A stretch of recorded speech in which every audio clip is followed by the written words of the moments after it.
할렐루야. 우리 끝까지 승리하는 저와 여러분 되기를 축복합니다. 벌써 어느덧 18회가 되어졌습니다. 한 해, 한 달, 한 달이 지나갈 때마다 어느새 이만큼 또 지나갔네 라는 생각이 들면서 되어지는데요. 제가 미스바 기도 때는 제가 제 주제로 정하지 않고 담임 목사님이 정해주신 본문의 말씀을 가능하면 하려고 합니다. 그래서 오늘도 본문의 말씀이 이제 힘있게 도우소서라는 주제는 정해졌는데, 사실 담임 목사님이 정한 거는 마지막 절 한 절이잖아요. 5장 31절 마지막 한 절인데 31절만 가지고는 도저히 설교하기가 뭐가 없더라고요. 그래서 5장에 있는 전체의 내용을 가지고 우리가 도대체 어떻게 하나님이 힘있게 도우셨는지 우리 오늘 본문의 말씀들을 통하여서 좀 살펴보면서 또 같이 은혜를 받기를 원합니다. 우리 사사기서 5장 1절부터 31절까지 한 장인데 조금 긴 것처럼 생각되지만 막상 읽어보면 그렇게 길지 않으니까 우리 한번 교독하여서 같이 읽어보도록 하겠습니다. 제가 한 절, 여러분이 한 절 교독합니다. 이날에 드보라와 아비노함의 아들 바락이 노래하여 이르되 이스라엘의 영솔자들이 영솔하였고 백성이 즐거이 헌신하였으니 여호와를 찬송하라. 너희 왕들아 들으라, 통치자들아 귀를 기울이라. 나 곧 내가 여호와를 노래할 것이요 이스라엘의 하나님 여호와를 찬송하리로다. 여호와여, 주께서 세일에서부터 나오시고 에돔 들에서부터 진행하실 때 땅이 진동하고 하늘이 물을 내리고 구름도 물을 내렸나이다. 산들이 여호와 앞에서 진동하니 저 신의 산도 이스라엘의 하나님 여호와 앞에서 진동하였도다. 아나세 아들 삼갈의 날에 또는 야엘의 날에는 대로가 비었고 길의 행인들은 오솔길로 다녔도다. 이스라엘에는 마을 사람이 그쳤으니 나 드보라가 일어나 이스라엘의 어머니가 되기까지 그쳤도다. 무리가 새 신들을 택하였으므로 그때 전쟁이 성문에 이르렀으나 이스라엘의 4만 명 중에 방패와 창이 보였던가. 내 마음이 이스라엘의 방백을 사모함은 그들이 백성 중에서 즐거이 헌신하였음이니 여호와를 찬송하라. 흰 나귀를 탄 자들, 양탄자에 앉은 자들, 길에 행하는 자들아 전파할지어다. 활 쏘는 자들의 소리로부터 멀리 떨어진 물기 있는 곳에서도 여호와의 공의로우신 일을 전하라. 이스라엘에서 마을 사람들을 위한 의로운 일을 노래하라. 그때 여호와의 백성이 성문에 내려갔도다. 깰지어다, 깰지어다, 드보라여 깰지어다, 깰지어다. 너는 노래할지어다. 일어날지어다. 바락이여, 아비노함의 아들이여, 내가 사로잡은 자를 끌고 갈지어다. 그때 남은 귀인과 백성이 내려왔고 여호와께서 나를 위하여 용사를 치시려고 내려오셨도다. 에브라임에게서 나온 자들은 아말렉의 뿌리 박힌 자들이요, 베냐민은 백성들 중에서 너를 따르는 자들이요, 마길에게서는 명령하는 자들이 내려왔고 스불론에게서는 대장군의 지팡이를 잡은 자들이 내려왔도다. 이스라엘의 방백들이 드보라와 함께하니 이사갈과 같이 바락도 그의 뒤를 따라 골짜기로 달려 내려가니 르우벤 시냇가에 큰 결심이 있었도다. 내가 양의 우리 가운데에 앉아서 목자의 피리 부는 소리를 들으면 어찌 됨이냐.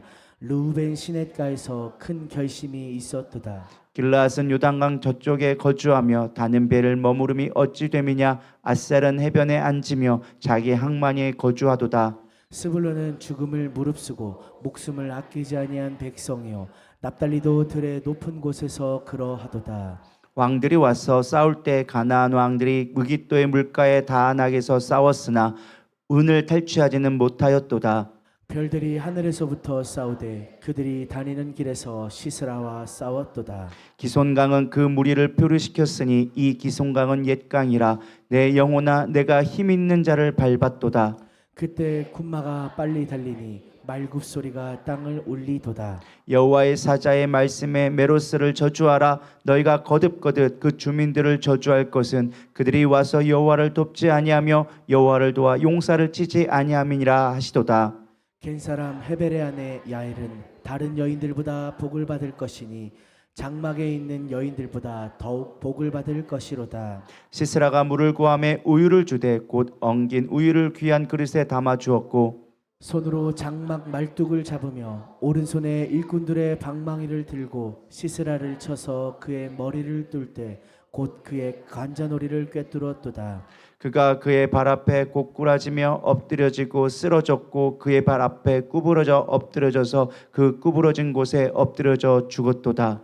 시스라의 어머니가 창문을 통하여 바라보며 창살을 통하여 부르짖기를 그의 병거가 어찌하여 더디 오는가 그의 병거들의 걸음이 어찌하여 늦어지는가 하매 그의 지혜로운 시녀들이 대답하겠고 그도 스스로 대답하기를 그들이 어찌 노량물을 얻지 못하였으랴 그것을 나누지 못하였으랴 사람마다 한두 처녀를 얻었으리로다 채색옷을 노략하였으리니 그것은 수놓은 채색옷이로다 곧 양쪽에 수놓은 채색옷이리니 노략한 자의 목에 꾸미리로다 하였으리라 여호와여 주의 원수들은 다 이와 같이 망하게 하시고 주를 사랑하는 자들을 해가 힘있게 도둠같이 하시옵소서 하니라. 그 땅에 40년 동안 평온하였더라. 아멘. 예, 오늘의 이야기를 읽어보셔서 알겠지만 배경은 사사시대의 배경입니다. 여선지자 드보라가 나오고요. 하솔의 군대 장관 시스라를 격파하는 이야기를 어떻게 보면 4장에 이미 승리한 이야기를 5장에서는 찬양하고 있는 내용이 사실 5장의 이야기입니다. 그러니까 5장의 이야기는 찬양하는 요기. 쉽게 말하면 우리가 출애굽하고 미리암이 찬양을 불렀던 것처럼 그러니까 승리를 취하고 난 다음에 그 승리하는 승전가를 부르는 게 오늘 5장의 내용이에요. 그 마지막에 나왔던 31절이 힘있게 도우소서라는 구절이 나와 있는 것이죠. 저는 이 말씀을 묵상하면서 오늘 우리 가운데 어떤 은혜를 줄까 계속적으로 묵상을 했는데요. 어쨌든 주제에 맞춰서 어떻게 우리가 힘있게 하나님이 도우시는가를 좀 살펴보기를 원합니다. 가장 먼저 좀 살펴볼 게 왜 전쟁을 하게 되었을까? 이스라엘이 사사 가운데 왜 전쟁을 하는가를 좀 살펴보므로 한 절 한 절씩 살펴보기를 원합니다. 특별히 6절에서 8절에 보면 드보라와 바락이 전쟁을 일으킨 원인에 대해서 나옵니다. 6절을 보면 아나세 아들 삼갈의 날에 또는 야엘의 날에 대로가 비었고 길의 행인들을 오솔길로 다녔도다라고 나와져 있어요. 여기 보면 아나세 아들 삼갈 그리고 야엘의 날이라고 나와져 있어요. 아마 여러분들이 이 배경을 모르면 이게 무슨 말인가 할 거예요. 읽어는 가지만 그냥 무의미한 의미로 아마 가게 될 것 같습니다. 근데 이 삼갈과 야엘은 모두 이방인이라는 공통점이 있어요. 그러니까 이들이 일어나서 이스라엘을 구원하는 그러니까 사사라기보다는 소사사라고 불리는 그러니까 이스라엘의 백성은 아닌데 왜 이방인인데도 불구하고 이스라엘을 구원하는데 조금 보탬이 됐던 사람들을 이렇게 불러주는 것이 있습니다. 삼갈은 오늘날로 말하면 외국인 건달쯤 되는 사람이에요. 그러니까 하나님이 정말 기뻐서 하나님이 쓰는 사람이 아니라 그냥 깡패같이 역할을 했었는데 외국인인데 어쩌다가 이방 사람들을 괴롭히는 이 사람들을 혼내주는 역할을 했던 그러니까 자기가 그냥 의도한 게 아니라 하나님의 박 쓰임한 건 아니지만은 어쨌든 하나님의 쓰임받았던 사람을 이야기하고 있때 이 삼갈이 나옵니다. 또 오늘 나오는 인물 야엘이 있죠. 야엘이 아까 뒤에 부분에 나왔잖아요. 한 여인의 이방 여인이에요. 근데 시스라 장관을 죽게 만드는 주역 마침표 전쟁의 마침표를 찍었던 게 야엘이에요. 근데 이방 여인이에요. 자, 그럼 이 말을 읽었을 때 야 삼갈의 날이나 야엘의 날 이런 말을 했을 때 어떤 의미를 썼을까요? 이게 어렵죠. 사실 성경 공부가 좀 필요한 건데 사실 이방인들의 이름들을 나열하면서 뭐 하느냐?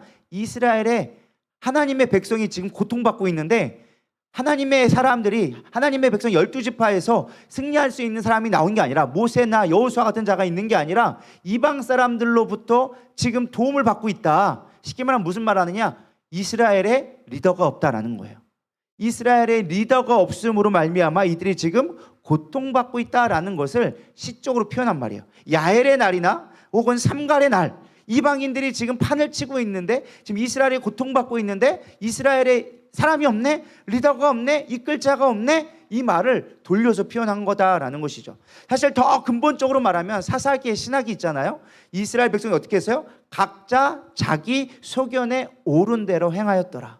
다 자기 마음대로 하는 거예요. 제 뜻대로 하는 거예요. 리더가 없는 거예요. 그렇기 때문에 지금 이들이 뭐했다? 고난 가운데 있더라라는 것입니다. 저는 이 말씀을 묵상하면서 우리가 고난을 당하고 어려움을 당하고 환난을 당하는 원인 중에 하나는 바로 리더의 부재예요. 영적인 리더의 부재다라는 것입니다. 아무도 리더가 되려 하지 않아요. 그렇기 때문에 우리 삶 가운데 고난을 당할 때가 많이 있다라는 것입니다. 다른 말로 얘기하면 아무도 책임지려 하지 않아요. 오늘날 시대 가운데 책임지지 않기 때문에 문제들이 삼적하게 쌓여져 가는 것입니다. 근데 이때 7절에 보면 재밌는 말씀이 나와요. 이스라엘에는 마을 사람들이 그쳤으니 이 마을 사람들이 그쳤다는 말이 뭘까요?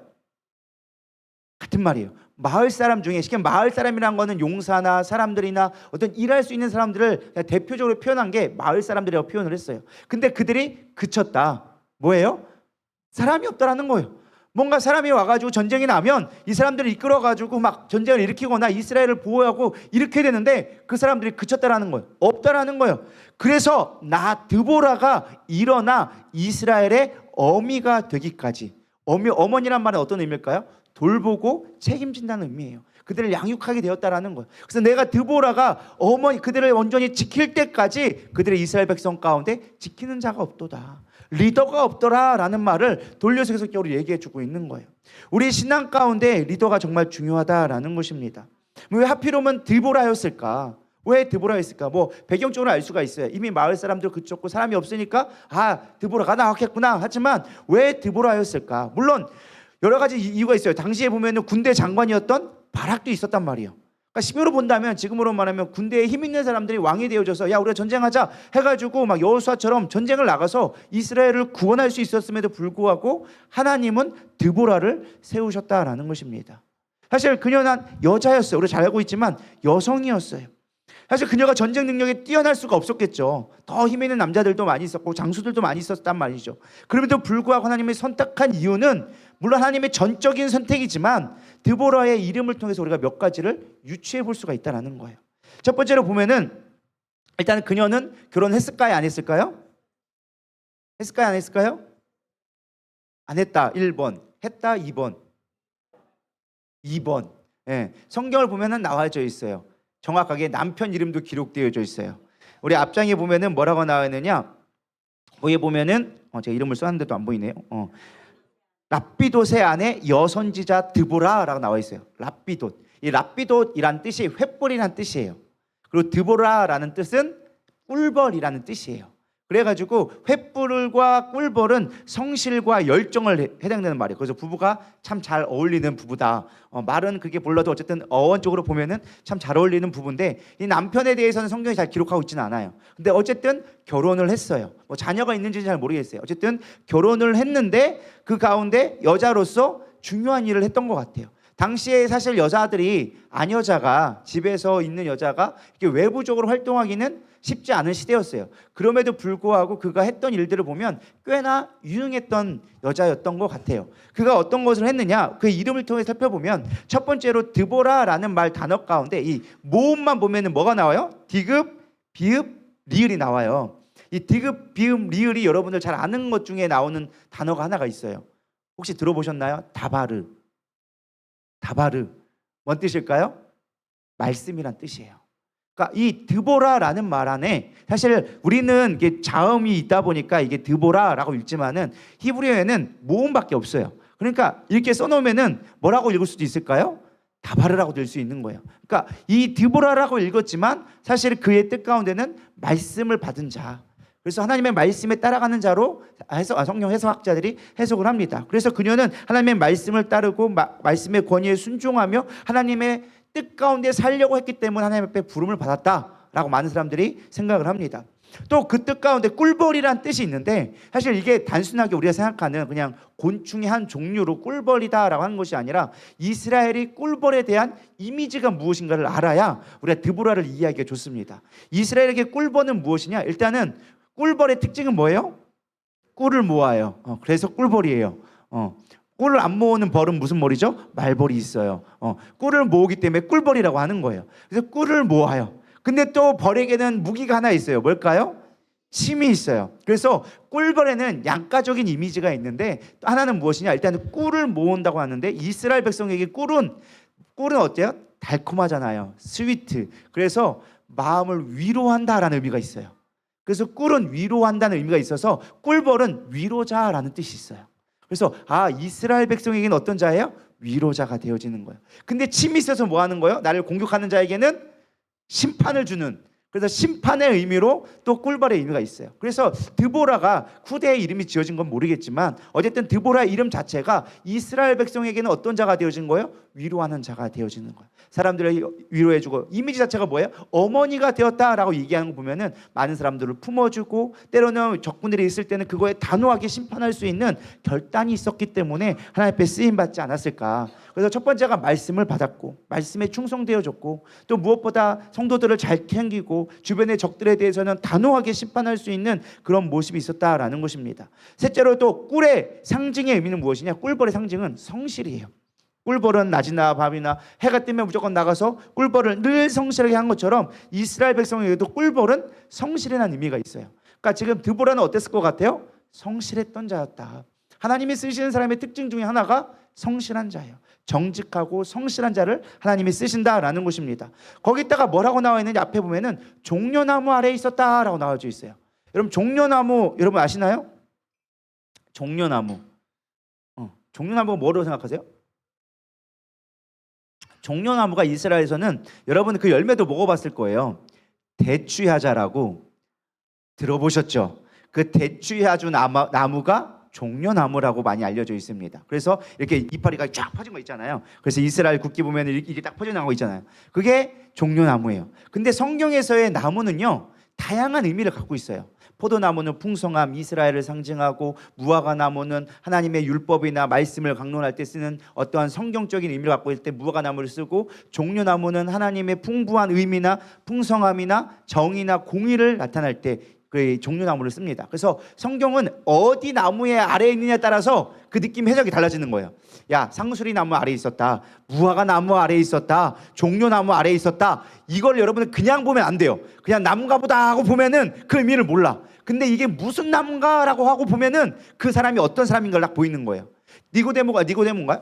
니고데모가 맞나? 그 요한복음에 보면은 무화과 나무 아래 있었다라는 건 뭐예요? 야, 네가 말씀을 사랑하는구나, 네가 말씀을 잘 연구하는 자구나, 하나님을 찾으려고 하는 자구나. 그 의미 자체가 이미 나온 거예요. 무화과 나무 아래 있었네, 아, 너 공부 열심히 하는 자네, 이 말인 거예요. 근데 여기서 종려나무 아래에 있었다라고 하는 말은 어떤 말이냐? 너 재판관이네 라는 말과 똑같은 거예요.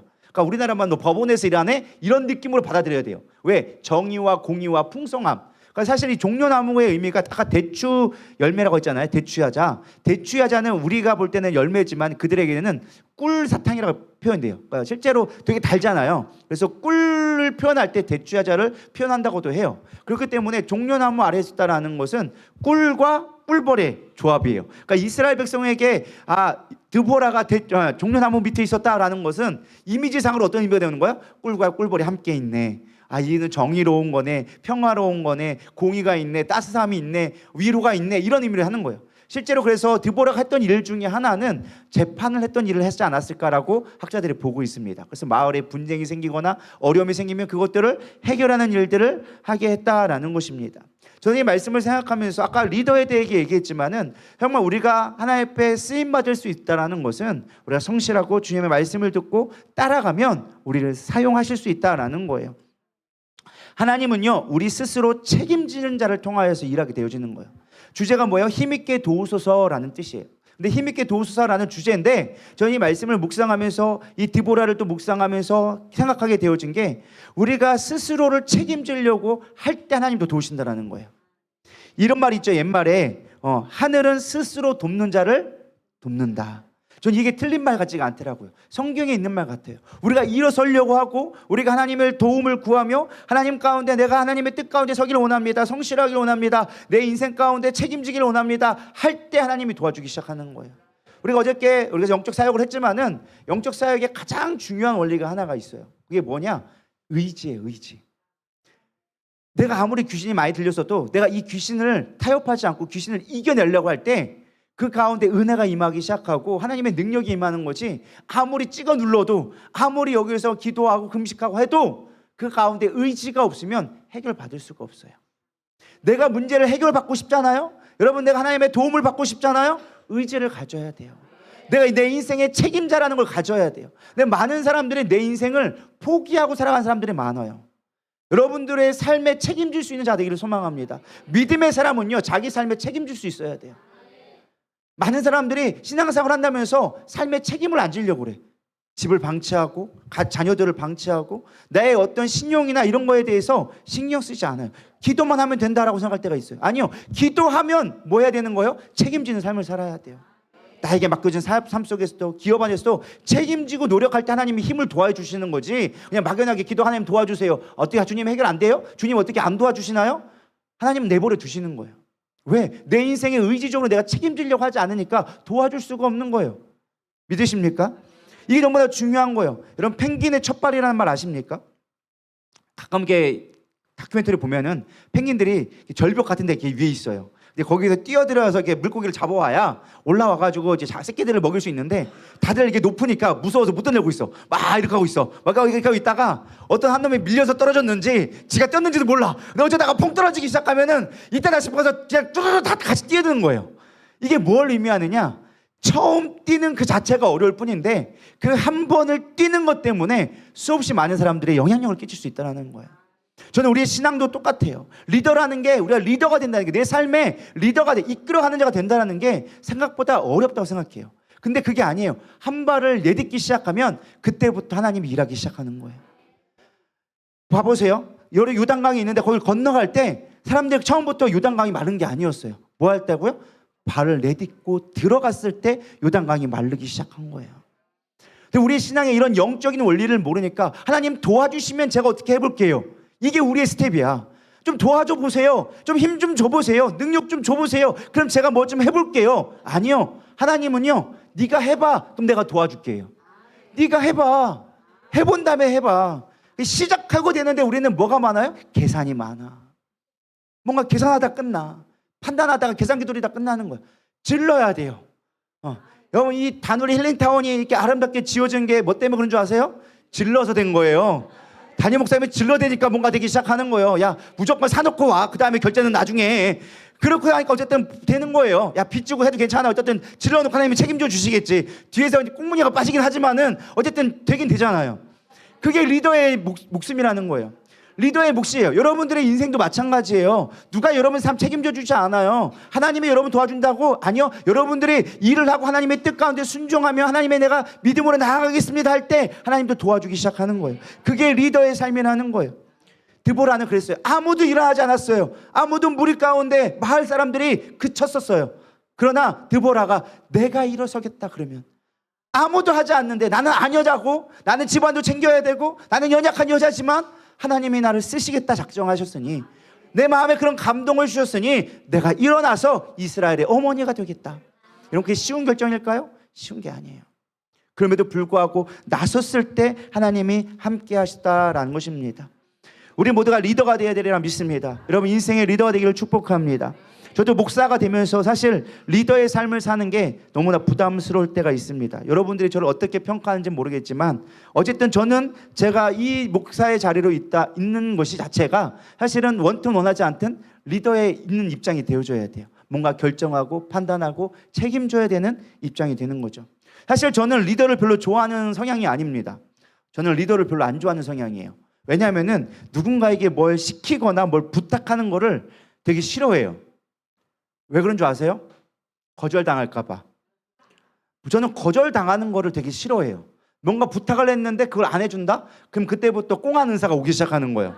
저 사람이 거절했어. 두고 보리라. 막 이렇게 하면서 뭔가 꽁한 은사가 막 온단 말이에요. 그래서 저는 리더를 별로 되게 싫어해.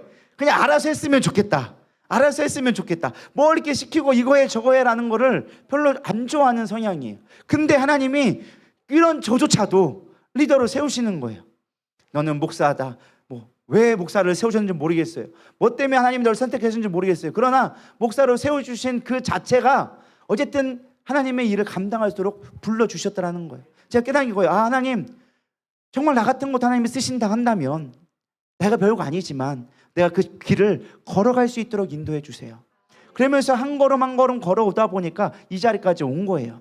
여러분, 인생도 마찬가지입니다. 힘들고 어렵고 때로는 포기하고 싶을 때 있어요. 그러나 그 한 걸음을 걸어 나가면서 내 인생을 책임지고 나에게 맡겨진 삶을 책임지려 할 때 하나님이 도와주시는 거예요.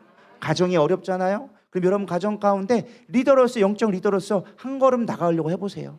하나님 안 돼요, 도와만 달라고 하는 게 아니라 하나님 내가 어떻게 해야 이 사명, 이 가정 나에게 맡겨준 거 책임질 수 있을까요?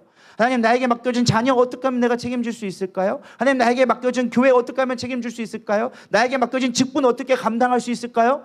그 걸음을 한 걸음 한 걸음 나갈 때 주님이 도와주기 시작한다라는 거예요.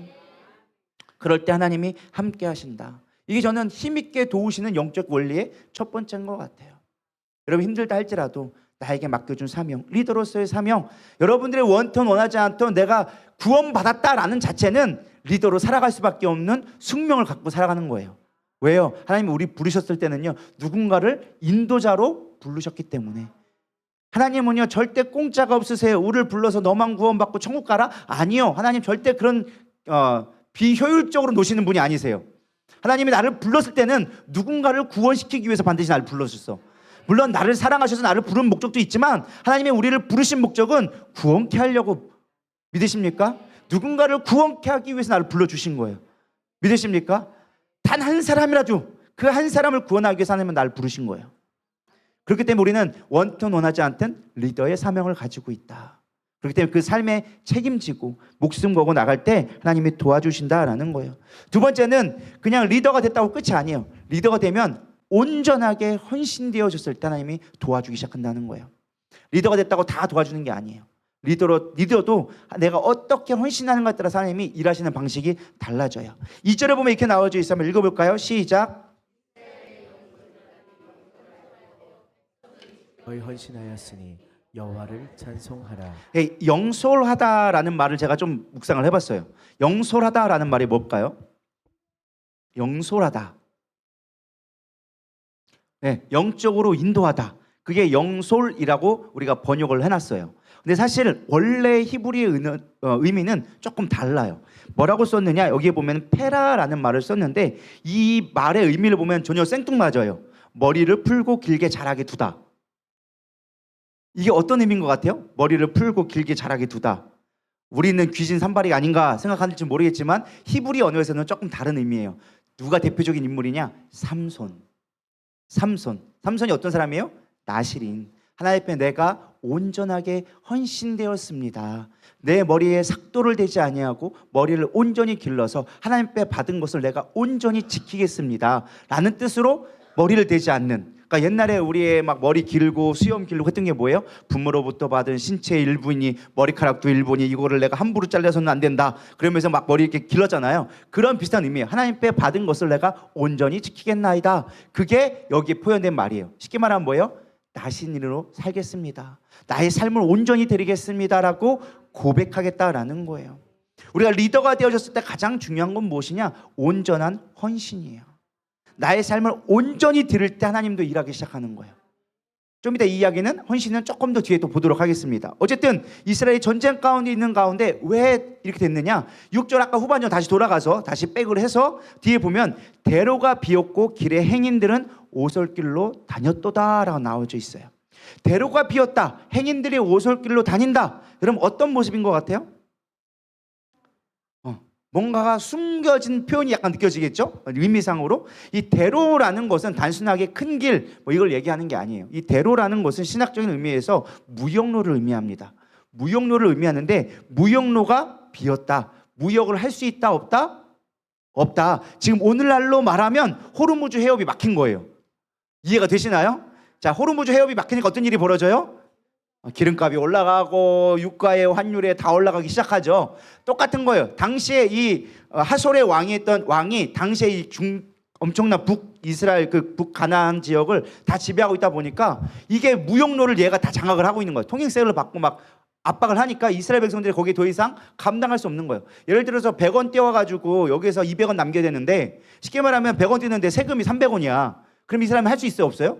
없어요. 그러니까 그 길을 다니지 못하고 대신 어디로 가는 거예요? 오솔길로, 뒷길로 몰래 호르무즈도 못 가니까 저기 태평도 뺑 돌아가지고 이렇게밖에 올 수 없는 길을 선택하게 되어진 상황이 되어진 거예요. 그걸 얘기하고 있는 거예요. 지금 너무나 핍박 가운데 살기 힘들어진 시대를 살아가고 있다. 근데 거기뿐만 아니라 8절 후반절 보면 이렇게 나와져 있어요. 전쟁이 성문에 이르렀으나 이스라엘의 4만 명 중에 방패와 창이 보였던가. 지금 어떤 상황인 것 같아요? 사실 야헬이 가만히 있으면 얼마나 좋겠어요. 근데 이게 뭐 하느냐, 이게 추수 때만 되면 후루룩 와가지고 후루룩 그냥 추수한 걸 다 뺏어가는 거예요.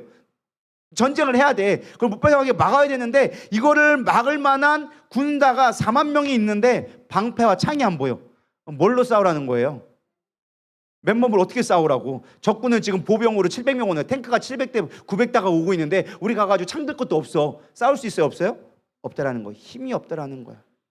물어뜯다가 그냥 죽죠. 뭘 칼로만 죽죠. 뭐 물어뜯을 수 있는 상황이 안 되더라는 거예요. 도저히 싸울 수 있는 상황이 되지 않았다라는 거예요. 왜 이렇게 처참한 상황이 되었을까? 중요한 건 여기서 나와요. 왜 이렇게 처참하게 되어졌을까? 왜 무역도 못하고, 그러니까 무역이 못한다는 건 거의 나라가 고립되었다는 거예요. 거기다가 전쟁할 수 있는 군사력도 없어. 왜 이렇게까지 되었는가가 중요하다라는 거예요.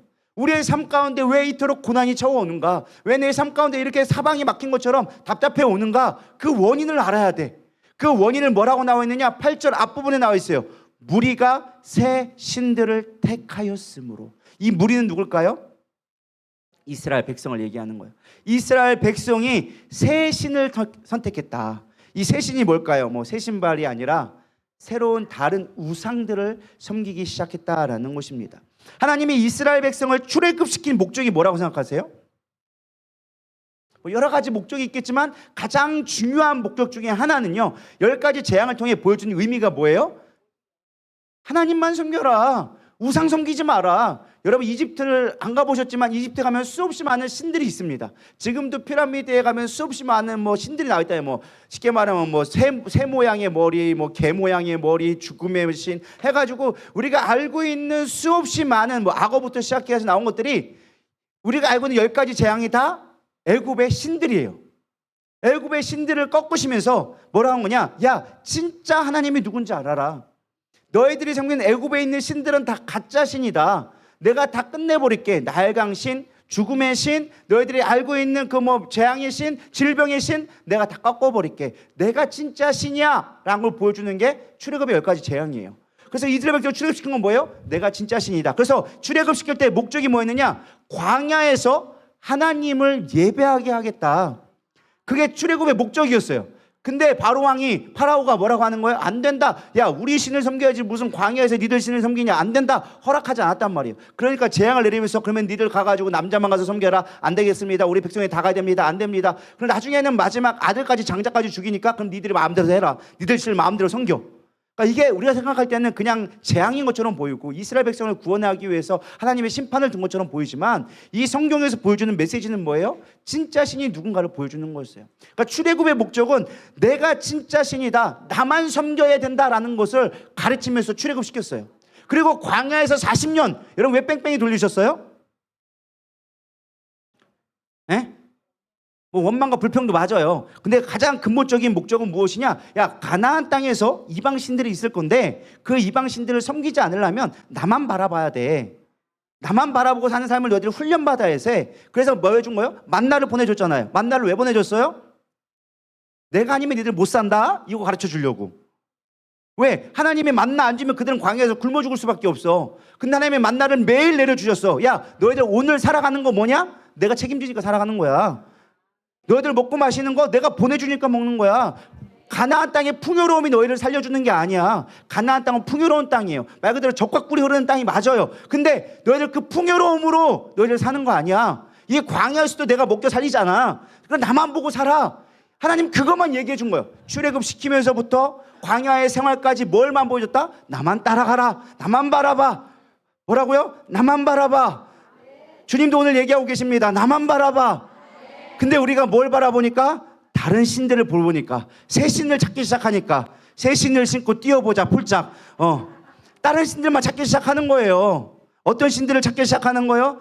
물질의 신, 돈의 신인 만몬 신을 섬기기 시작하고, 좀만 몸이 안 좋으면 건강신을 섬기기 시작하고, 명예의 신을 섬기기 시작하고, 돈의 권력의 신을 쫓기 시작하고, 다른 것들을 바라보고 남편의 신 따라가고 자녀의 신을 따라가기 시작하니까 하나님 뭐 하는 거예요? 그때부터 재앙이 오기 시작했다는 거예요.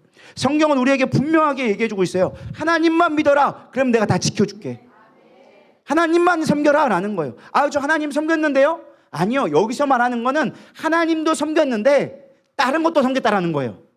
그러니까 새 신이라는 거는 하나님 빼고 이거 섬겼다라는 게 아니라 하나님을 섬기긴 섬겨. 근데 또 다른 것도 섬기기 시작하는 거예요. 이해가 되시죠? 이스라엘 백성들이 하나님을 안 섬긴 적은 단 한 번도 없어요. 그들의 신앙이 뭐가 문제였느냐? 혼합주의 신앙이 문제였어요. 하나님을 섬기는데 다른 신도 섬겼으면 좋겠더라. 하나님만 섬겼더니 뭔가 부족한 것 같아. 그래가지고 바알 신을 섬겨. 바알 신은 풍요하게 해준대. 아세라 신을 섬겨. 야, 거기는 쾌락을 준대. 그거 섬기기 시작하는 거예요. 쾌락 쫓아가기 시작하고 번성 쫓아가기 시작하고. 하나님은 하나님대로 섬겨. 하나님 우리를 구원한 하나님이야. 근데 다른 신을 섬기기 시작하는 거예요. 그러니까 하나님이 야, 안 되겠다. 니들 뭔가가 온전치 못하다. 여러분, 순결이란 말이 그런 말이 아니에요. 너희들은 순결하라, 거룩하란 말이 섞이지 말라는 말이에요. 인테그리티, 온전해라는 거예요. 섞이지 말라는 거예요. 포도주에다가 물 타지 말라는 거예요. 너희들 온전히 포도주가 돼야지. 거기다가 술에다가 물 타는데 물에 술 타는데 타지 말아라는 거예요. 온전히 하나면 기명기고 아니면 아니지. 하나님 섬긴다고 하면서 왜 여기도 섬기고 저기도 찝쩍거리고 여기 다리에 양다리 걸리고 있으면 온전히 섬긴 거냐? 그거 아니다. 그래서 성경은 끊임없이 뭐 얘기해요? 바람 피지 말아라, 외도하지 말아라, 음행하지 말아라. 왜 그래요? 영적으로 볼 때 그게 음행이니까. 다른 신을 섬기는 거, 다른 남편 쫓아가는 거 다 외도니까. 왜 그냥 너희들이 다른 신 섬기지 말라고 하면은 헛되게 생각하니까 그들이 이해할 수 있는 말을 쉽게 표현해 준 거예요. 외도하지 마, 딴 데 신을 끌지 마, 나 그럼 싫어한다, 나 질투한다. 하나님, 우리가 이해할 수 있게 쉽게 표현해 준 거예요. 하나님이 진짜 질투해서 하나님이 아니라 그게 하나님 영적으로 볼 때는 죽음의 길로 가는 거니까. 생명 살리려고 딴 데 보지 말아라, 오직 나만 의지해라. 그러면 내가 다 해결해 줄게. 내가 너를 책임져 줄게. 내 안에서 누리는 건 축복이야. 근데 나 외에 다른 걸 누리는 거는 재앙이 될 수밖에 없어. 여러분, 물질도 하나님 안에서 누리는 건 축복이에요. 물질이 절대 저주가 아니에요. 물질은 축복이에요. 근데 하나님 안에서 누려야 축복이지. 내 만족과 유익과 성공을 위해 하는 건 재앙이 되기 시작하는 거예요. 믿으십니까? 자녀가 하나님이 주신 기업이에요. 근데 자녀가 하나님보다 앞서기 시작하면 그거는 재앙이 되는 거예요. 우상이 되어지는 거예요. 남편 사랑해야죠. 부부간이 금실 좋아야죠. 근데 남편이 하나님보다 더 무서우면 그때부터 문제가 생기기 시작하는 거예요. 이해가 되시나요? 하나님보다 앞서면 우상인 거예요. 하나님보다 더 사랑하면 그거는 우상 숭배가 되는 거예요. 그래서 나만 섬겨라 라는 거예요. 그럴 때 하나님이 도와주신다라는 것입니다. 목회도 마찬가지고요, 삶도 마찬가지예요. 다른 곳에 시선을 두면 그때부터 하나님이 고난을 주기 시작하는 거예요. 나만 바라봐라. 고난을 주면요, 우리는 어떻게 되게 되어서 본성적으로 하나님을 찾게 되어져 있어요. 왜? 내 힘으로 안 되기 시작하니까. 내 힘으로 안 되네요, 주님. 그때야 좀 도와달라고 하니까 이제 조금 정신 차렸니? 돌아왔니? 나 좀 바라볼 수 있겠니? 그럼 하나님은 기뻐하시는 거죠. 그러니까 하나님 입장에서 본다면 고난은 뭐예요? 축복이 되는 거예요. 니들 정신 차리고 돌아왔으니까. 하나님이 볼 땐 그게 가장 귀한 거거든. 근데 하나님 없이 아무리 세상 속에서 돈 벌고 자랑하고 좋아한다고 하면 하나님 볼 때는 뭐 한 거예요? 가장 죽음의 길로 달려가는 거예요. 그렇기 때문에 하나님은 그걸 슬퍼하시는 거예요. 부자가 됐다고 슬퍼하는 게 아니라 그걸 통해서 하나님을 멀어지기 시작하면 하나님은 슬퍼하기 시작하는 거예요. 여러분, 하나님의 시선과 마음이 어디에 있는지를 우리가 분별할 수 있어야 된다는 거예요. 그들은 무리가 새 신을 택하였으므로 고난이 오기 시작했다. 우리 삶 가운데 다시 하나님 앞에 돌아가기를 소망합니다. 하나님 앞에 돌아오기 시작하면 그때부터 하나님이 일하기 시작하는 거예요. 어떻게 일하시느냐? 5절에 나와져 있어요. 산들이 여호와 앞에서 진동하니 저 신의 산도 이스라엘의 하나님 여호와 앞에서 진동하였도다. 또 20절에 보면 나와 있죠. 별들이 하늘에서부터 싸우되 그들이 다니는 길에서 시스라와 싸웠도다. 기송강은 그들의 무리를 표류시켰으니 이 기송강은 옛강이라 내 영혼아 내 힘이 있는 자를 밟았도다. 그때 군마가 빨리 달리니 말급소리가 땅을 울리도다. 하나님이 전쟁을 하기 시작하는 거예요. 하나님이 능력되기 시작하는 거예요. 산들이 진동하고 신의 산에서 여호와 하나님이 진동하도다. 이게 어디냐? 하나님이 신의 산에서 임재했을 때 임했던 모습이에요. 하나님이 임재하니까 땅이 진동하고 막 벼락이 치고 막 구름이 잔뜩 끼고 그러면서 막 온 천지가 진동하면서 하나님의 음성이 들고 사람들이 두려워했단 말이에요.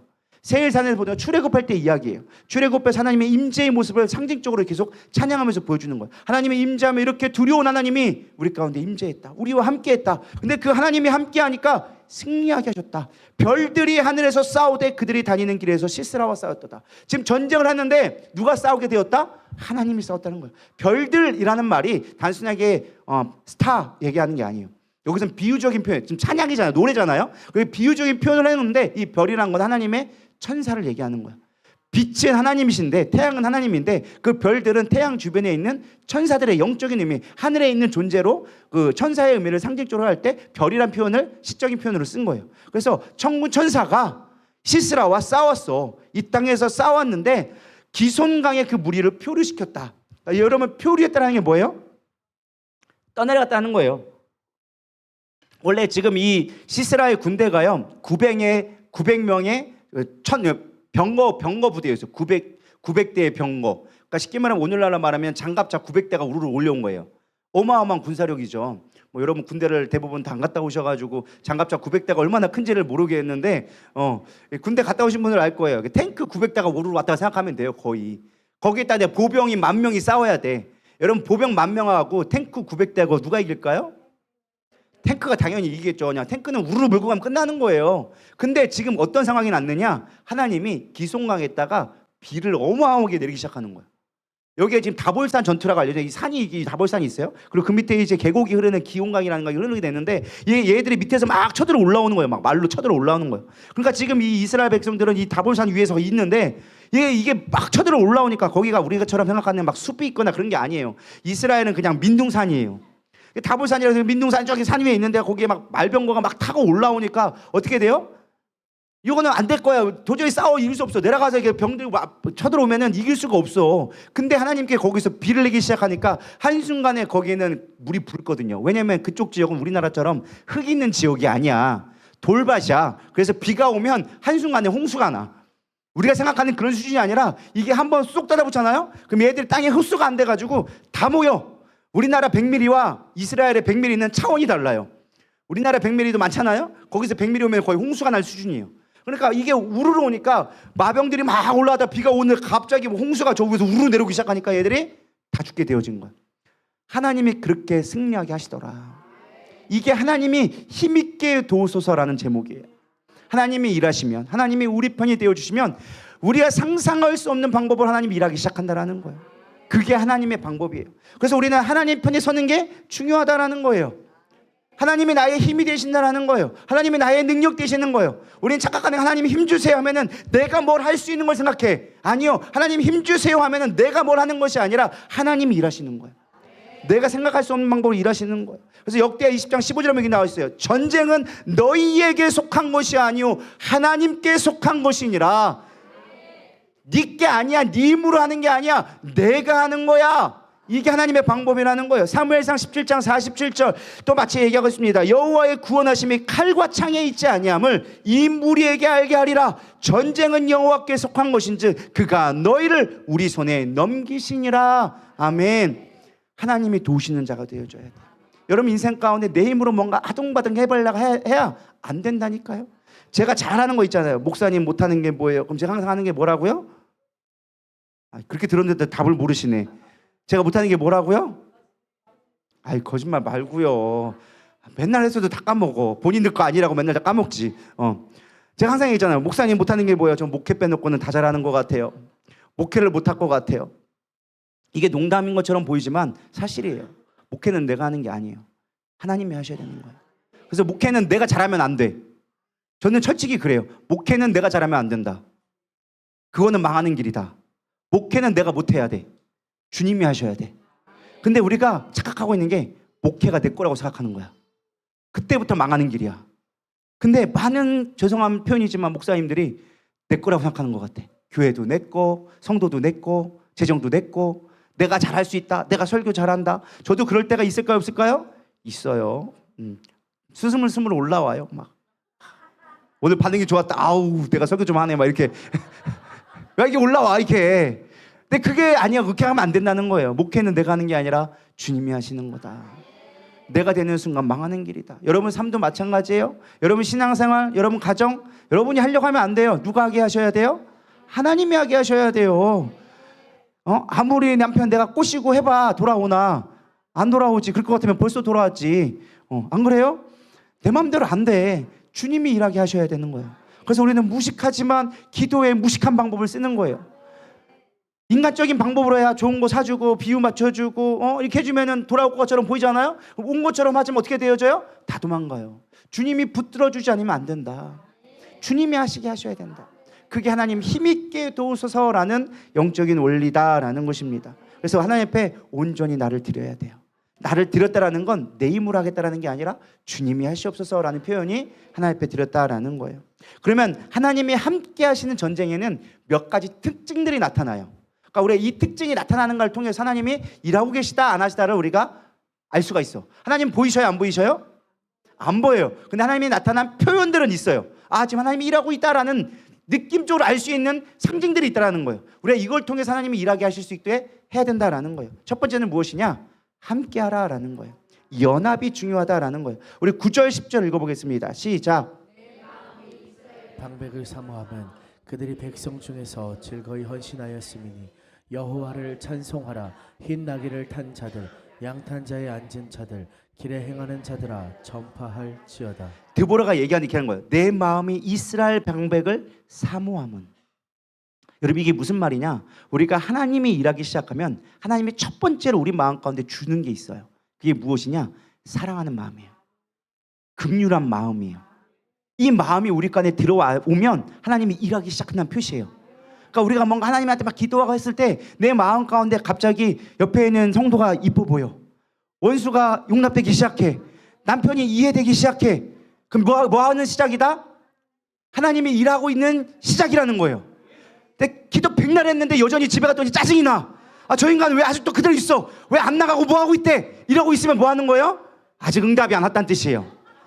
그럼 뭐 해야 돼? 다시 가서 뭐 해야 되는 거예요? 다시 기도해야 되는 거예요. 하나님 아직 하나님이 일하실 때가 안 됐나 봐요. 하나님 일하셔야 돼요. 이해가 되시나요? 이렇게 영적 원리를 잘 설명하기 쉽지가 않아요. 이해가 되시죠? 그러니까 사인을 알아야 돼. 하나님이 어떻게 일하시는지를 알고 있어야 돼. 아, 내가 상황은 똑같아. 근데 저 인간이 긍휼해 보이고 저 인간이 사랑스러워 보고 용납이 되기 시작한다. 하나님이 일하기 시작하는 거구나. 그래서 연합하게 만드는 거예요. 그래서 그 백성 중에서 뭐 하였다? 즐거이 헌신하게 하였다. 내가 남편을 섬기는 것도 교회를 섬기는 것도 뭐 하게 되기 시작하는 거예요? 즐거움이 나오기 시작하는 거예요. 기쁨이 나오는 거예요. 하나님의 나라는 의와 평강과 희락이니 기쁨이 내 안에 있어야 돼요. 하나님의 뜻이 의가 내 안에 있어야 돼요. 믿으십니까? 내 안에 평강이 찾아와야 하나님 일하기 시작하는 거예요. 기도의 응답은 뭐다? 평안이다. 평안이라고 해가지고 그냥 다 되겠지 그런 낙천주의자가 아니라 내 마음 가운데 평안이 임하기 시작하는 거예요. 그게 하나님이 주시는 말이에요. 그렇게 되기 시작하니까 어떠한 일이 일어나기 시작하느냐? 흰 나귀를 탄 자들과 양탄 자에 앉은 자들과 길에 행하는 자들에게 전파할지어다. 그때부터 하나님이 일하기 시작하는 거예요. 여기 보면 흰 나귀를 탄 자가 누굴까요? 당시에 흰 말을 탔던 사람은 누굴까요? 왕들이 흰 말들을 탔어요. 그러면은 양탄 자에 앉은 사람은 누굴까요? 귀족들이 양탄자에 앉지 일반 서민들이 앉지 않고 아니에요. 길거리에 행하는 자들 누굴까요? 평민들. 그러니까 왕부터 귀족과 그 모든 백성들에게 전파할지어다. 하나 되길지어다. 우리가 전쟁에 참여하자. 하나님이 일하셨으니까 나아가자. 백성과 왕권에게 다 선포하기 시작하는 거예요. 그러니까 온 사람들이 연합하기 시작하는 거예요. 그러면서 11절에 이렇게 나와져 있죠. 활 쏘는 자들의 소리로부터 멀리 떨어진 물 깃는 곳에서도 여호와의 공의를 해주신 일을 전하라. 여기 또 무슨 표현이냐? 활 쏘는 자들은 누구냐? 전쟁하는 자들, 용사들부터 물이 떨어지는 곳은 어딜까요? 물 깃는 곳은 어딜까요? 여인네들의 아넥네까지, 힘쓰는 남자부터 물 깃는 여인네까지 남녀노소 할 것 없이 하나님의 때가 되었으니 우리가 일어나자. 우리가 하나님의 함께 하심을 바라보자. 그러니까 이스라엘 백성들이 일어나기 시작하는 거예요. 이스라엘에서 마을 사람들에 위한 의로우신 일을 노래하라. 그때 여호와의 백성이 성문에 내려갔도다. 자, 성문에 내려갔다는 게 뭐 할까요? 우리가 가자는 거예요. 사람들은 뭔가 모일 때 성문에 모이는 거예요. 이게 광장에 모이는 거예요. 그러니까 예전에는 말해도 사람들이 나왔어요? 안 나왔어요? 안 나왔어요. 야, 하자 했는데 마을 사람들이 그쳤어. 없었어. 아무도 할 사람이 없어가지고 드보라가 나라도 해야겠네요 해가지고 일어났단 말이야. 근데 하나님이 일하기 시작하니까 어떻게 되어지더라? 사람들이 모이기 시작하더라. 연합하기 시작하더라. 저는 그래서 무엇보다 하나님이 일하시는 표징이 무엇일까? 가만히 묵상하는 가운데 하나님이 연합케 하시는 것이 하나님이 일하시는 거구나. 그래서 기도 제목을 좀 바꾸게 되어졌어요. 하나님, 우리 누리다교회 연합이 있게 하여 주시옵소서. 내 안에 사랑의 마음을 주시옵시고 평강의 마음을 주시옵소서. 그래서 하나님의 나라의 말씀을 선포할 때 우리가 한 마음 한 뜻이 되어져서 하나님의 뜻을 이루게 하여 주시옵소서. 그게 하나님 일하는 방법이에요. 여러분 인생에 힘든 게 있잖아요. 내 개인의 문제라고? 아니요. 반드시 영적인 문제라니까요. 아까도 얘기했잖아요. 그들이 고난당한 이유가 뭐예요? 우상 섬기기 시작하니까 영적인 것부터 시작되어지는 거예요. 여러분 삶이 내 뜻대로 내가 사는 것처럼 보여도 그 뒤에는 영적인 문제가 다 있는 거예요. 영적인 분열이 있고 마귀와 사단이 역사하니까 깨어짐에 있고, 그건 하나님이 역사할 수 없는 거예요. 하나님이 역사해주고 함께할 때 연합 있게 되어지고 회복도 있게 되어지는 거예요. 그래서 되는 데는 돼. 아무리 세상이 힘들어도 되는 교회는 돼. 근데 그 교회 특징은 뭔지 아세요? 화목해요. 화목해. 뭐 사람이 많고 뭐 프로그램이 많고 이렇게 중요한 게 아니에요. 화목해요. 서로가 서로를 사랑해요. 서로가 서로를 귀히 여겨요. 서로가 서로를 존대해요. 그게 하나님이 역사하시는 표징이라는 거예요. 그런 교회는 부흥하게 되어져 있어요. 저 여러분들이 그런 교회 되기를 축복합니다. 누리다교회라는 공동체라는 그 모임이 그렇게 되어야겠지만, 여러분 한 사람 한 사람이 그렇게 되어져야 돼요. 그래야 하나님이 일하시는 표정이 나타나는 거예요. 여러분 가정에서도, 기업에서도, 여러분 삶 가운데도 그런 역사가 나타나야 되리라 믿습니다. 분열된 것이 있다면 뭐 해야 돼요? 회개해야죠. 하나님, 내 삶 가운데 깨어진 것이 있습니까? 회복시켜 주시옵소서. 능력의 삶, 힘 있는 삶이 되기 위해서 하나님 연합의 역사를 내게 허락하여 주시옵소서. 부부간의 관계도 연합돼야 돼요. 믿으십니까? 회복돼야 돼. 그게 회복되기 시작할 때 하나님도 역사하기 시작하는 거예요. 자녀의 관계도 회복되어져야 돼요. 물론 그 시간이 내 때와 내 방법은 다를 수 있어요. 그러나 하나님 앞에 기도할 게 그거예요. 하나님 도와주세요만 할 게 아니라 이 관계 속에 하나님이 역사하시는 걸 우리 가운데 보여주시옵소서 하면서 연합을 구할 수 있어야 된다라는 것입니다. 두 번째는요, 찬양해야 된다는 거예요. 하나님이 일하시는 곳에는요 반드시 찬양의 역사가 있어요. 12절 보냐, 깰지어다 깰지어다 드보라여 깰지어다 깰지어다 너는 노래할지어다 일어날지어다 바라기여 아비노함의 아들이여 내가 사로잡은 자를 끌고 갈지어다. 찬양 가운데 하나님 임하세요. 여러분 찬양이 그냥 우리가 입술로 하는 것처럼 보이지만요, 찬양이 능력이에요. 찬양이 엄청난 능력이에요. 시편 22편 3절에 보면 이스라엘의 찬송 중에 계시는 주요. 찬송 중에 계신다고 얘기하고 있어요. 찬양 중에 함께 하나님이 계시는 거예요. 우리가 요즘에 많은 사람들이 찬양을 자기의 위로나 만족으로 이해할 때가 있어요. 내가 찬양 부르고 우울할 때 그냥 위로하게끔 뭐 능력 주게끔 이런 식으로 사람들이 찬양을 이해하는데, 아니요, 찬양의 원래의 목적은요 하나님의 능력이에요. 하나님의 위대하심을 높여드리는 거예요. 월십, 가치 있게 여기는 거예요. 찬양할 때 안 된다, 할 수 없다 하는 것들이 떠나가게 되어져 있어요. 슬픔의 영이 떠나가게 되어져 있어요. 사무엘상 16장 23절을 보세요. 하나님께서 부르시는 악령이 사울에게 이를 때에 다윗이 수금을 들고 와서 손으로 탄즉 사울이 상쾌하여 낫고 악령이 그에게서 떠나더라. 아멘. 여러분 삶 가운데 역사하는 어둠의 영을 물리칠 수 있는 방법은 무엇이냐? 찬양이라는 거예요. 안 된다, 힘들다, 막 우울하고 슬프고 할 때 여러분 뭐 하셔야 돼요? 찬양해야 돼요. 괴로울 때 주님의 얼굴 보라, 능력의 주를 바라보아라. 이게 능력이라는 거예요. 능력의 주를 바라보는 거예요. 위대하신 주 찬양하는 거예요. 그럴 때 여러분 삶 가운데 능력이 임하기 시작하는 거예요. 힘있게 변하기 시작하는 거예요. 위대하신 주 찬양해, 위대하신 주 모두 알게 되리라. 위대하신 주, 위대하신 주를 부르는 거예요. 하나님을 높여드리는 거예요. 우리는 뭔가 일이 있어야지만 하나님을 높이려고 해요. 아니요, 우리의 삶 가운데 힘들고 어려울 때, 고난이 있을 때, 사방이 막힌 것 같고 내 삶 가운데 어둠이 충만한 것 같을 때 빛이신 하나님을 찬양할 때 그 빛이 우리 가운데 임하는 거예요. 찬양은 주님의 임재하는 통로라는 거예요. 찬양해야 되는 거예요. 힘을 주시옵소서. 우리의 기도도 정말 중요하지만 여러분 찬양했으면 좋겠어요. 저는 그래서 찬양이 정말 능력이 있다. 제가 그래서 분석을 잘 하잖아요. 그래서 잘 되는 교회들의 특징을 보면요, 찬양이 뜨거워요. 찬양이 뜨거워야 돼. 그게 악기팀이 잘하고 인도자가 잘하고 그거는 부차적인 문제야. 뭘 해야 되느냐? 여러분 반응이 좋아야 돼. 제가 아프리카 가서 제일 부러웠던 게 그거야. 그들은 설교 시간에 다 졸고 있다 할지라도 찬양만큼은 달라. 막 벌써부터 이렇게 하고 있어. 막 이렇게 하면서 막 돈을 난리 나. 그냥 찬양만 1시간 내리 불러 그냥. 그럼 거기서 막 병고침이 일어나고 거기서 능력이 나타나기 시작하는 거예요. 걔네들은 광고도 그게 노래로 하더만. 할렐루야 여호와를 찬양하라 하면서 막 이렇게 하면서 막 오늘 모임 있어요 막 이러면서 왜 막 이렇게 하더라고 실제로. 진짜라니까요. 제가 웃자고 하는 말이 아니라, 여러분 졸고 있어서 제가 이제 웃자고 하는 말이긴 하지만은 진짜 그렇게 한다니까요. 찬양하면서 하는 거예요. 그게 하나님의 임재를 나타내는 거예요. 여러분 인생 가운데 힘들고 어려울 때 찬양하시는 거예요. 하나님을 높이세요. 하나님의 위대하심을 높이세요. 그럴 때 하나님이 함께 하신다라는 거예요.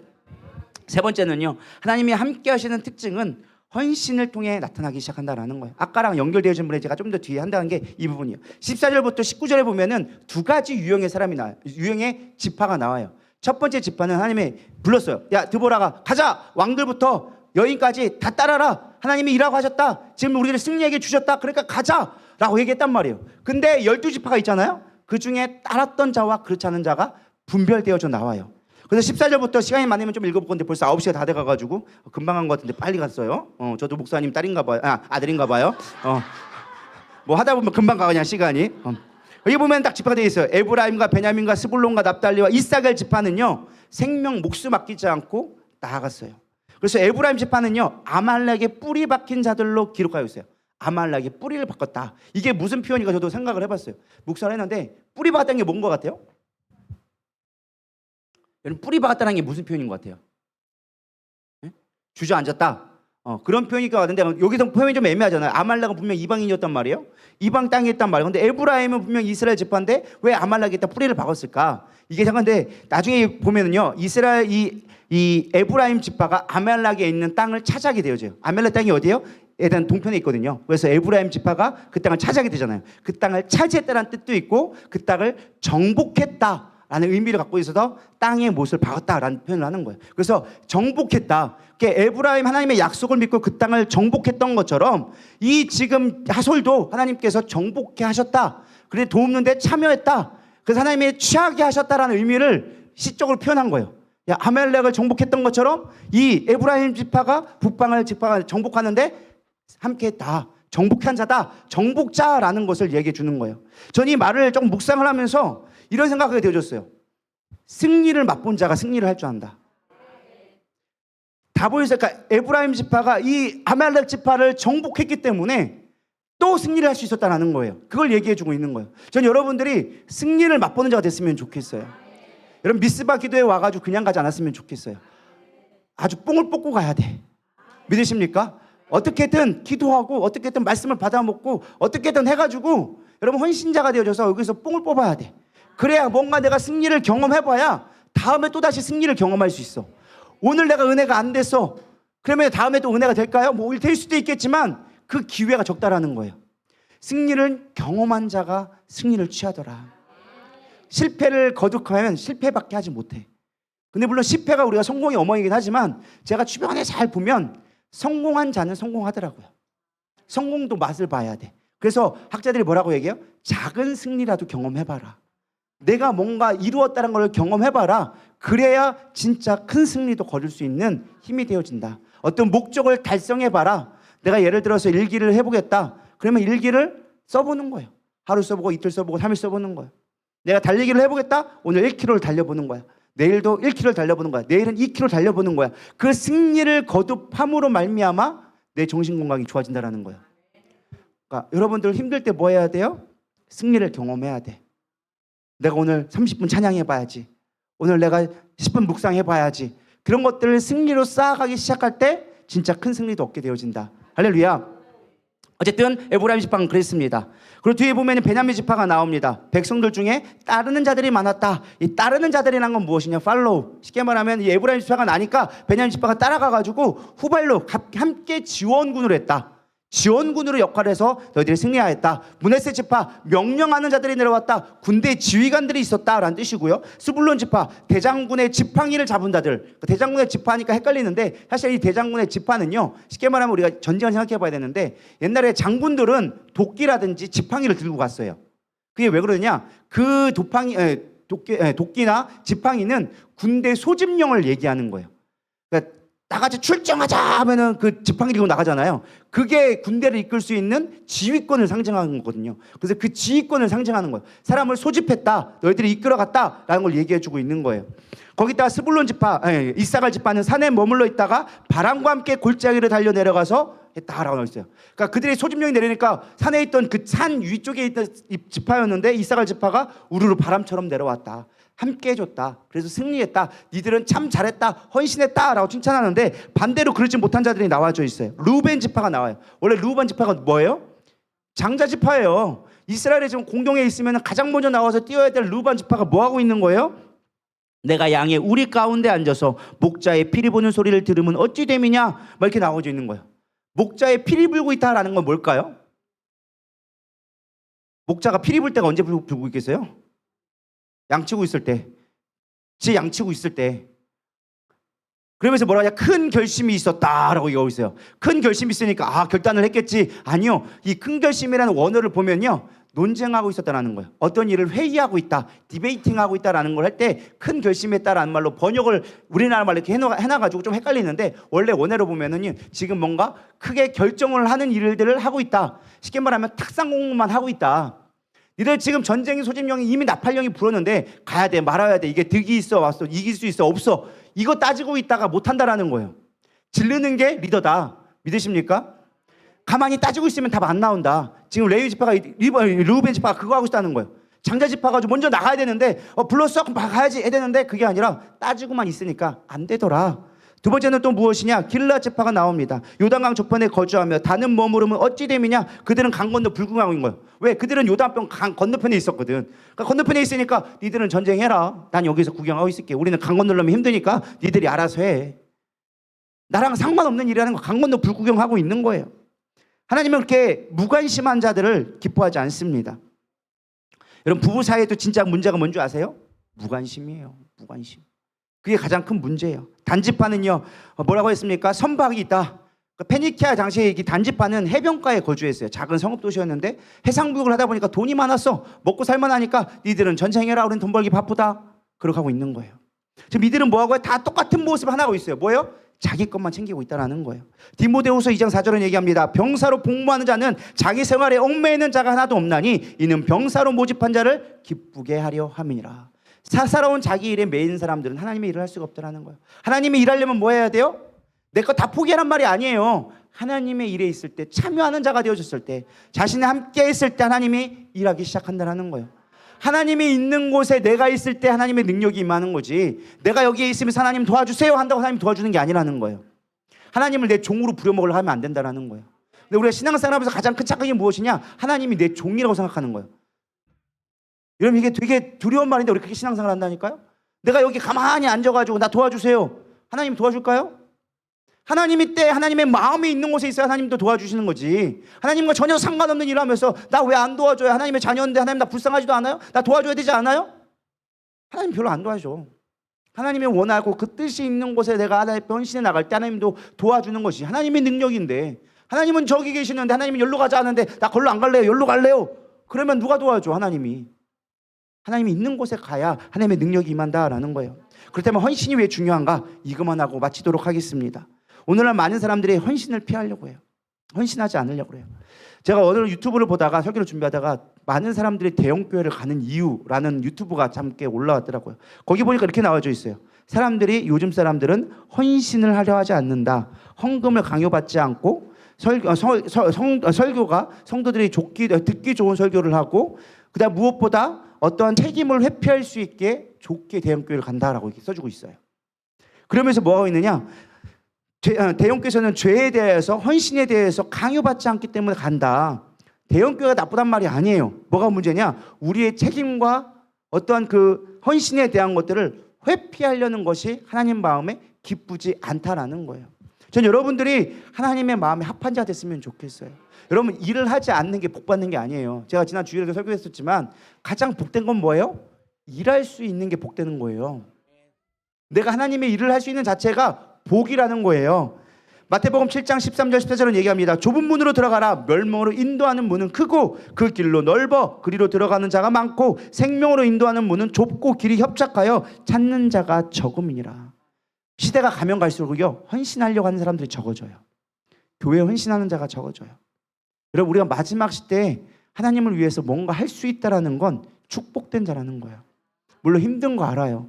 뭐 사실 요즘 교회에 한 달에 2박 3일씩 매일 이렇게 기도원에서 기도시키는 교회 많지 않아요. 많지 않아요. 힘든 거 알아요. 여러분 지치고 피곤한 거 알고 불편하고 어려운 거 알아요. 근데 그게 복된 거예요. 그게 복이다. 하나님 목사님 할 거 없으니까 별거 가지고 다 그냥 이리 붙이고 코에 붙이고 한다고. 아니요. 그게 성경적인 원리라는 거예요. 우리가 하나님의 나라를 위해서 뭔가 쓰임받을 수 있는 게 복이다라는 거예요. 하나님은요, 하나님을 위해 하는 것들을요 절대로 외면하지 않으세요. 히브리서 6장 10절, 하나님은 불의하지 아니하사 너희의 행위와 그의 이름을 위하여 나타난 사랑으로 이미 성도를 섬긴 것과 이제도 섬기고 있는 것을 잊어버리지 아니하시느니라. 너희들이 성도를 위하여 줘서, 교회를 위하여 줘서 나를 사랑해서 하는 그 헌신은 내가 절대로 잊지 않아. 그러니까 열심히 해. 그러니까 열심히 해. 고린도전서 15장 58절 얘기합니다. 그러므로 내 사랑하는 형제들아, 견실하여 흔들리지 말고 항상 주의 일에 더욱 힘쓰는 자들이 되라. 이는 너희 수고가 주 안에서 헛되지 않은 줄 알미라. 할렐루야. 여러분, 수고가 헛되지 않다라는 거예요. 뭐 우리가 교회에서 봉사하면 뭐 돈이 줘요? 뭐가 생겨요? 아니요. 돈이 생기는 게 아니라 영적인 축복이 있다니까요. 돈보다 더 큰 걸 준다니까요. 돈은 있다가도 없고 없다가도 있어지는 거예요.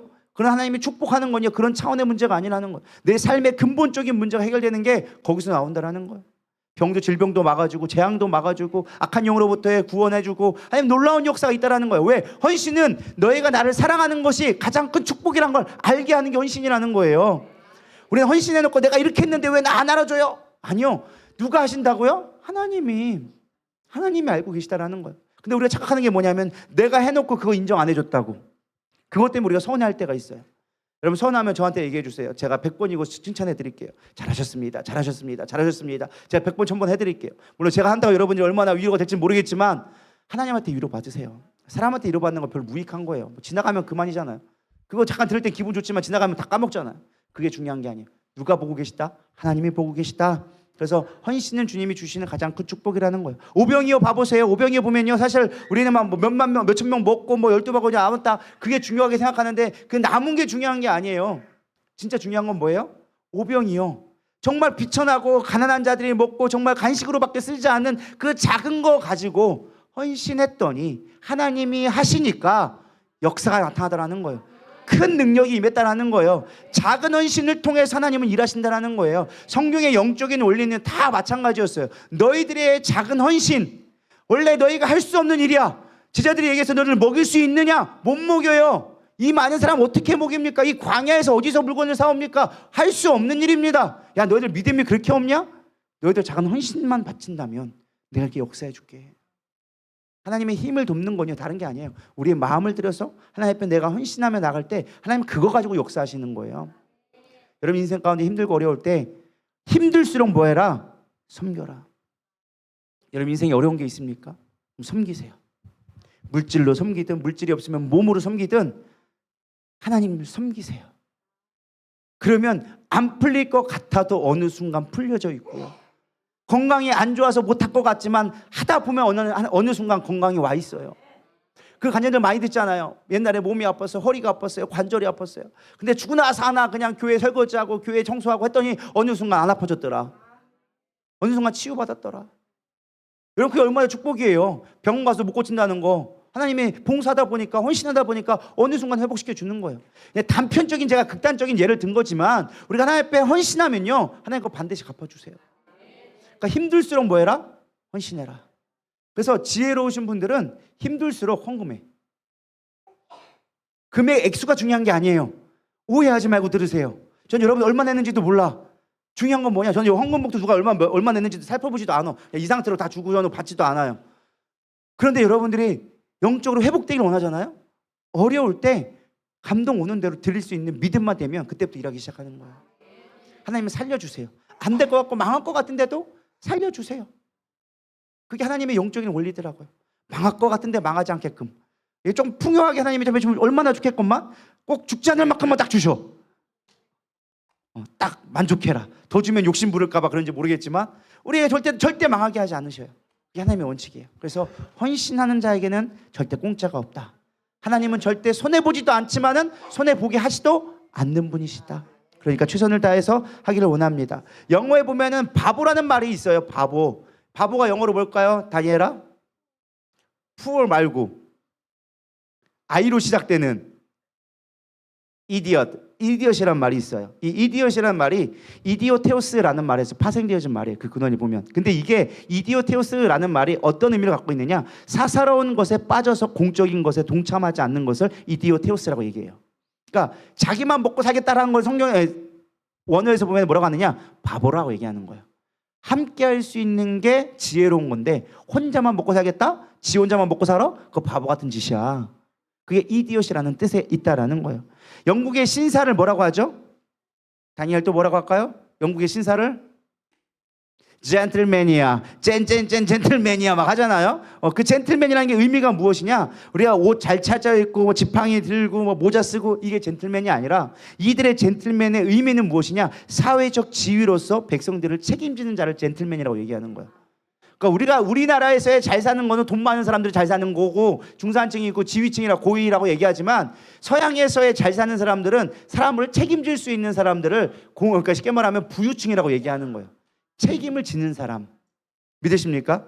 그래서 프랑스에 이런 말이 있죠. 여러분 들어보신 말. 좀 고급스러운 말. 노블리스 오블리제. 노블리스 오블리제. 뭐예요? 사회적 지위가 있으면 그만한 책임을 져야 한다. 그 책임을 감당했을 때 온전한 젠틀맨이 된다라는 거예요. 우리 믿음의 사람은 이런 사람이 되어야 돼요. 여러분 젠틀맨 되기를 소망합니다. 이디엇이 되지 않기를 소망합니다. 자기 것만 구하는 건 어리석은 거예요.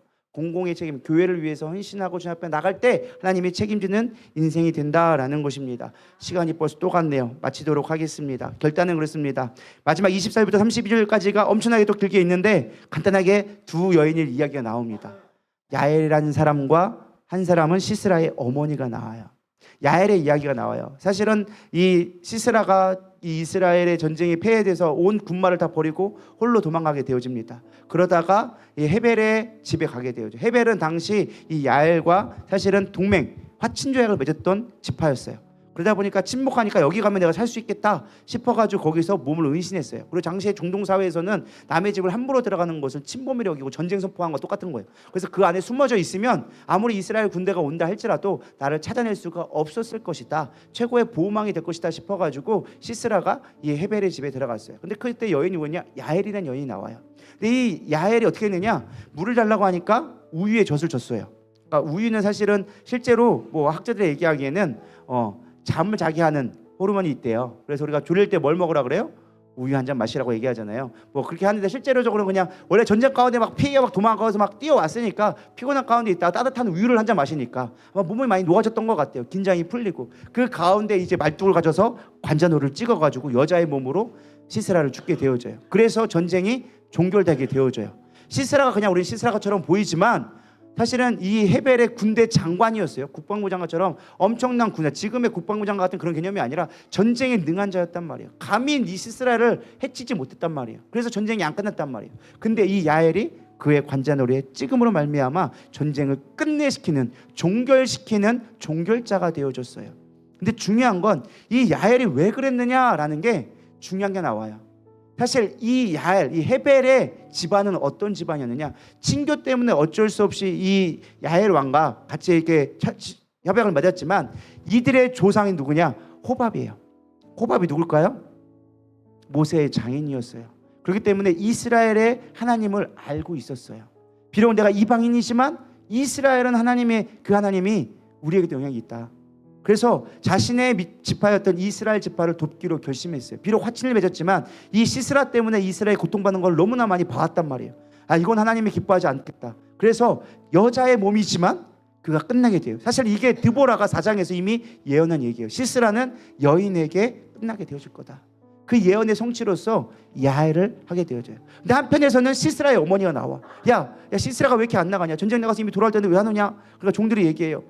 많은 노량물을 뺏어가지고 그거 개수하고 뭐 여자들도 취해오고 막 이렇게 하다 보니까 좀 늦어지나 보죠? 라고 하면서 이야기하죠. 사실은 이게 대조적인 이야기죠. 시스라는 죽었는데 그 어머니가 노약물을 취해서 늦게 온다라고 착각하고 있는, 어떻게 보면 비난하는, 조롱하는 의미로서 그 표현을 하게 되어져요. 저는 이 모습을 보면서 마지막 드보라의 노래하지만 사실 여기 보면은 드보라와 바락이 전쟁했던 이야기보다는 야엘 이야기가 더 많이 나와요. 사실 그 이유가 딱 하나예요. 드보라와 바락을 높이기보다 하나님이 하셨다라는 걸 나타내기 위해서라는 거예요. 하나님이 하셨다, 말씀대로 이루어 주셨다라는 것을 보여주기 위해서 야엘의 이야기를 다뤄주고 있습니다. 저는 말씀을 정리하면서 이런 생각이 들었어요. 진정한 힘있게 도와주는 것이 무엇일까? 우리 삶 가운데 하나님의 도우심, 힘있게 도우시는 것이 무엇일까? 그것은 하나님이 일하시는 거예요. 내가 드러나는 것이 아니라, 내 방법이 아니라 하나님이 일하시게 하는 것이 진짜 능력이다.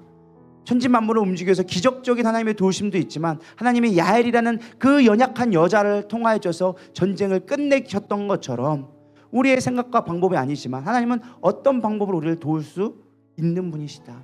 전혀 예상치 못했던, 전혀 기대하지 않았던, 전혀 소망이 없었던 그곳에서 야엘이라는 여인 때문에, 이방인 여인 때문에 전혀 알지도 못하고 이스라엘과 상관없었던 것처럼 보였던 그 여인이지만 하나님이 전쟁을 끝내게 만들어 주셨다. 이게 하나님의 도우시는 방법이에요. 저 여러분들이 이런 은혜를 경험할 수 있기를 축복합니다. 그 하나님을 의지하며 나갈 때 우리가 보이지 않는 것을 하나님은 지키고 보호하고 계세요. 그 하나님을 신뢰하며 우리 이 시간 우리 불렀던 찬양, 우리 주제곡인 나의 힘이 되신 여호와여, 내가 주님을 사랑합니다. 우리 고백하고 기도하도록 하겠습니다.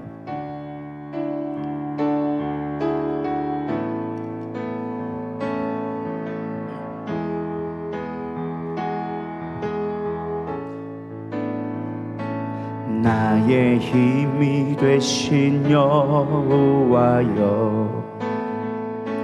내가 주님을 사랑합니다. 주는 나의 반석이시며 나의 요새시라. 주는 나를 건지시는 나의 주, 나의 하나님, 나의 피할 바위시요 나의 방패시라. 나의 하나님, 나의 하나님, 구원의 뿌리시요 나의 산성이라. 나의 생명이신, 나의 생명이신 여호와여, 내가 주님을 찬양합니다. 주는 나의 사랑이시며 나의 의지시라. 주는 나를 이끄시어 주의 길 인도하시며